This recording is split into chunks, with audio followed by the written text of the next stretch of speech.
Some natural phenomena. Activity. Detect the charge. Objective. To make an electroscope. Theory. An electroscope is an early scientific instrument used to detect the presence of electric charge on a body.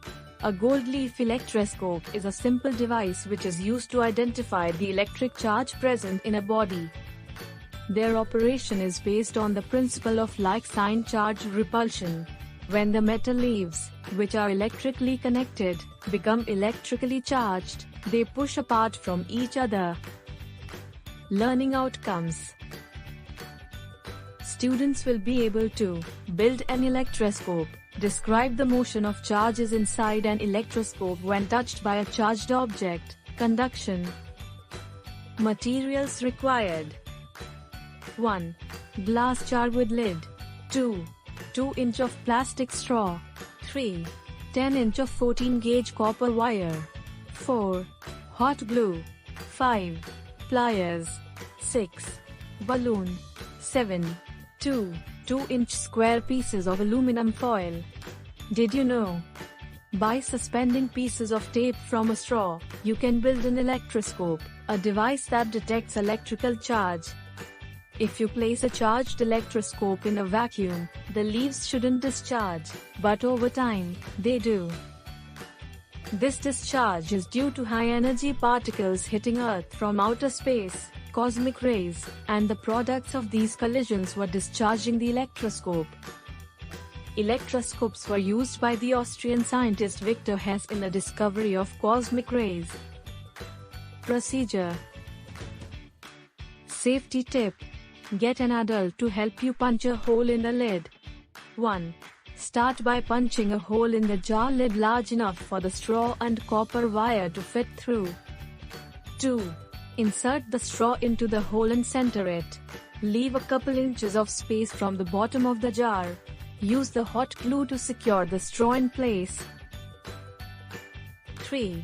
Next, insert the copper wire into the straw, with about 2-inch protruding from the straw inside the jar. 4. Use the pliers to bend 1 inch of the copper wire into a hook to hold the aluminum foil later. 5. Use the pliers to bend the remaining copper on top of the lid into a coil to provide more surface area. 6. Next, cut a small slit in the aluminum foil and slide them onto the copper hook. 7. Attach the lid to the jar. 8. Now, rub the balloon on your hair. 9. Touch the balloon with the copper coils. Observe what happens to the aluminum foils inside the jar. 10. Move the balloon away and touch your hand to the coiled wire.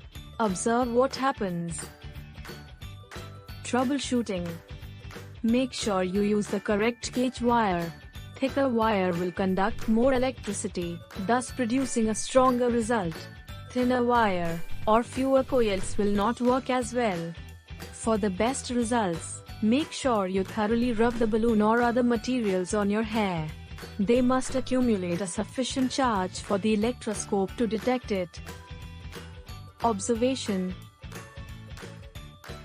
1. On touching the charged balloon with the copper coils, the aluminum foils receive the similar charge. Metals are good conductors of electricity, and repel each other and they become wide open.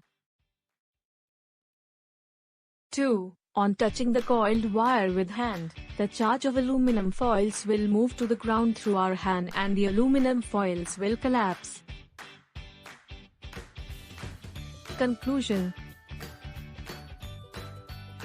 An electroscope can be used to detect the presence of charge on a body just by looking at the divergence of metal, aluminum, leaves. Sorting queries. Ma'am, why did we use aluminum foil or gold leaf inside the jar and not plastic? It is necessary to choose conducting foils so that the electrons, which are negatively charged, can travel through the copper wire off the electroscope down to the pieces of foil, which both become negatively charged and diverge. as plastic is an insulator of electricity, so it can't serve the purpose. Can we compare the amount of charge on two charged bodies using the electroscope? Yes, by looking at the amount of divergence of the aluminum foils we can compare the amount of charge also.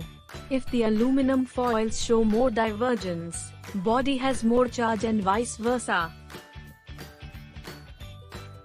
We hope you liked this activity. Happy learning!